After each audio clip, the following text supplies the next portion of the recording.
Salut tout le monde, c'est Nelvea-chan et j'ai le plaisir de vous retrouver sur une vidéo de speed coloring aujourd'hui.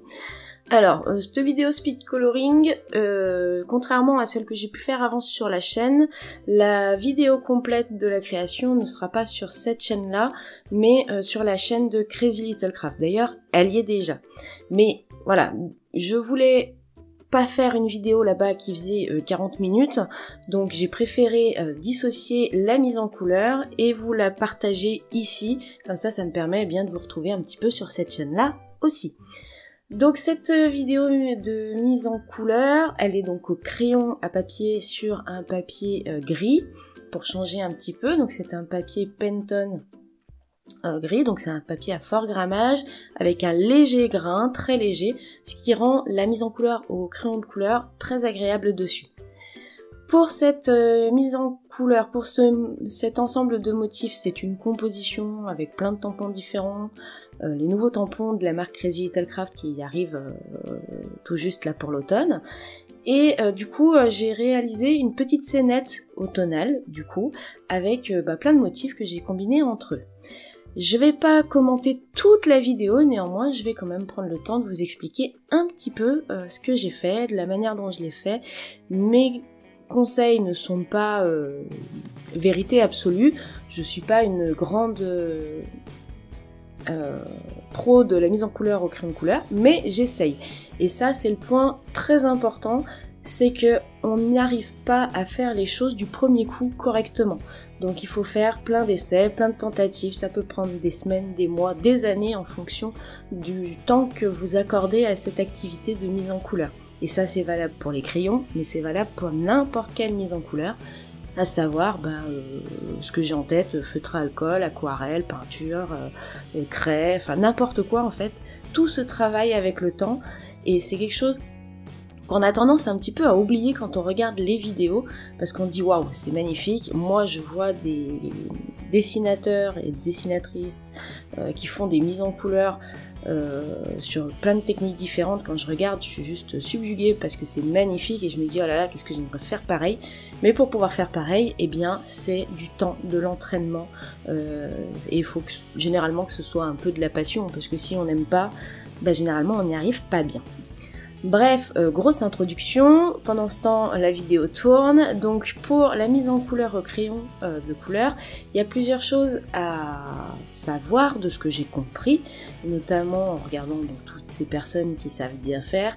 Et puis on a aussi dans l'équipe de Crazy, on a Lindsay Créa qui fait des magnifiques créations avec les crayons de couleur. Je trouve qu'elle maîtrise bien son sujet et du coup il y a plein de conseils à prendre quand elle nous explique un petit peu comment elle procède. Donc déjà, Letty aussi se débrouille super bien. Hein. Donc déjà, ce qu'il faut savoir, c'est qu'il ne faut pas appuyer avec ses crayons. Si vous appuyez, vous saturez votre papier avec des pigments, et plus votre papier est saturé, et plus il sera difficile d'ajouter des couleurs supplémentaires dessus pour arriver à faire des dégradés. Donc on y va par couches légères de crayons de couleur, quelque chose que j'ai encore un peu du mal à faire, mais petit à petit j'y arrive de mieux en mieux. Donc c'est mettre petit à petit, quitte à repasser 2, 3, 4 fois, 5 fois la même couleur une fois que vous avez ajouté les autres, si vous voulez accentuer le côté coloré, mais néanmoins à chaque fois on y va avec un crayon posé très légèrement sur la surface du papier. Deuxième chose que je peux vous dire, bon forcément les crayons en eux-mêmes, en fonction des crayons que vous allez prendre, les résultats seront différents. Moi là je travaille avec du Polychromos de Faber-Castell, je dis pas que c'est les meilleurs crayons de papier du monde, néanmoins ils sont quand même très bons. Après il existe des crayons plus gras, moins gras, chaque marque de crayon va avoir un résultat différent. Si vous faites une mise en couleur avec des crayons, je sais pas moi, je sais plus comment ils s'appellent, mais les bics qu'on trouve en grande surface, vous y arriverez aussi. Après, la mine est légèrement plus plastifiée, je trouve, et du coup un peu moins agréable à utiliser, et peut-être, vous pourrez peut-être, je dis bien parce que j'en ai plus depuis des années, faire peut-être moins de superposition de couleurs, parce qu'ils sont plus plastiques, plus... Bref, voilà.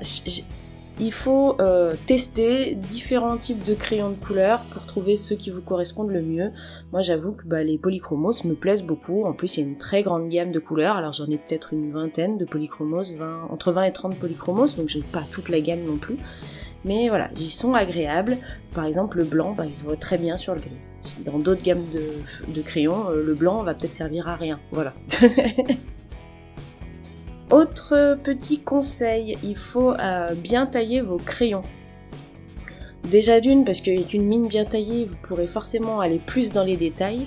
Et de deux, parce qu'avec une mine bien taillée, eh bien, vous aurez forcément un geste plus fluide et plus léger. Enfin, moi, je trouve. Après, c'est peut-être expérience personnelle, mais c'est plus agréable de travailler avec un crayon bien taillé qu'avec un crayon qui a une mine vraiment très entamée et qui du coup va faire des traits très gros et très grossiers.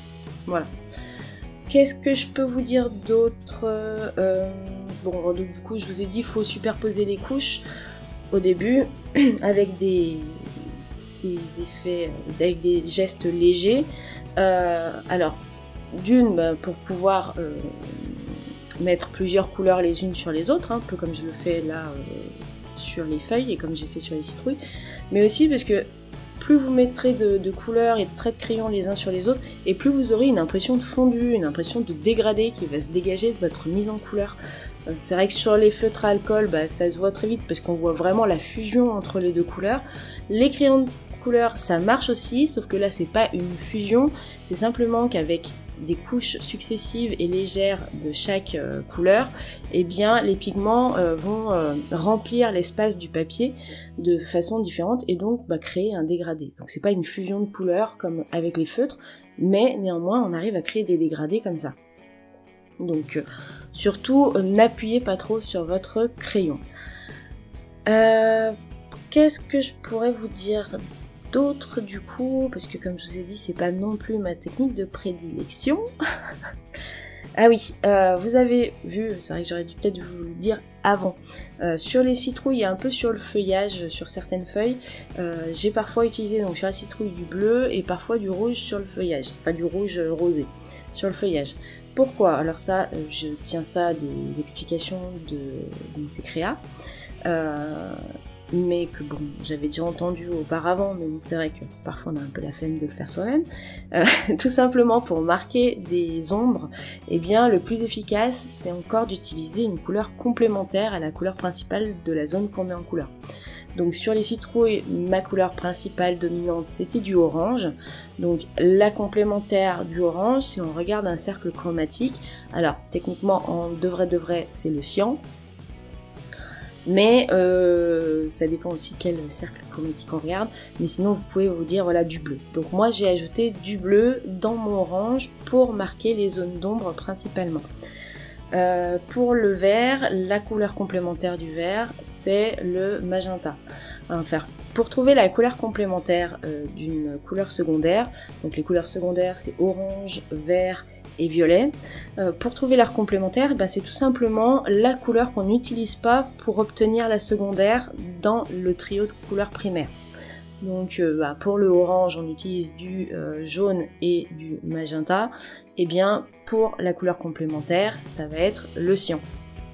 Voilà, donc essayez de regarder un petit peu, vous pouvez vous renseigner, les cercles chromatiques, on en voit partout sur internet, vous tapez cercle chromatique et vous en trouverez plein d'exemplaires, des plus simples aux plus complexes, parce que voilà, après les couleurs tertiaires, il y a énormément de gammes de couleurs, mais c'est un outil qui est très intéressant à avoir, bon, j'en ai pas mais je sais à quoi ça ressemble, il faudrait que je m'en fasse ça un jour, c'est un outil qui est très intéressant à avoir pour avoir les bonnes couleurs à utiliser dans vos créations. Bon voilà, finalement je pense que j'aurais parlé à peu près sur toute la créa. Donc ça c'était les petites choses que moi, les petites infos que j'ai glanées à droite à gauche pour la mise en couleur au crayon de couleur. Vous en faites un peu ce que vous voulez. Néanmoins, je pense que c'est une bonne base à avoir. Après, comme vous l'avez vu là sur la mise en couleur, Le geste aussi peut varier en fonction du résultat que vous voulez. C'est-à-dire vous pouvez faire des passages en petits ronds. Par exemple moi pour les citrouilles j'ai surtout fait des passages un petit peu en petits ronds arrondis parce que du coup, mine de rien, même si on ne voit pas le rond se dessiner avec le crayon de couleur, eh bien le geste va apporter un peu de rondeur à la mise en couleur. En parallèle, sur les brins d'herbe, là j'y suis allée de façon griffonnée, du coup on a plus une impression de prairie qui se dégage. Donc le geste aussi est important en fonction de la forme que vous voulez mettre en couleur. Voilà, écoutez, donc cette créa en intégralité, vous pourrez la retrouver sur la chaîne de Crazy Little Craft. Je vous mettrai le lien, alors soit dans le petit si je peux, parce que comme c'est pas la même chaîne, je suis pas sûre, soit dans la barre d'informations. Si vous voulez voir l'ensemble de la créa, c'est simplement ma page de bullet journal du mois d'octobre 2021. Et si vous voyez cette vidéo assez tôt, je vous conseille d'aller voir la vidéo, si vous n'avez pas déjà vu et que vous ne connaissez pas, assez vite, au moins dans la semaine qui précède la sortie, parce que du coup il y a des petites surprises en ce moment chez Crazy, donc n'hésitez pas à y aller et puis à découvrir ma marque de produit. Voilà, je vous fais plein d'énormes bisous, je vous laisse sur ces dernières paroles et profiter de la toute fin de cette mise en couleur. Finalement j'aurais parlé tout le long. J'espère vous retrouver prochainement. En attendant, je vous souhaite un bon scrap, portez-vous bien et on se dit à la prochaine. Bye!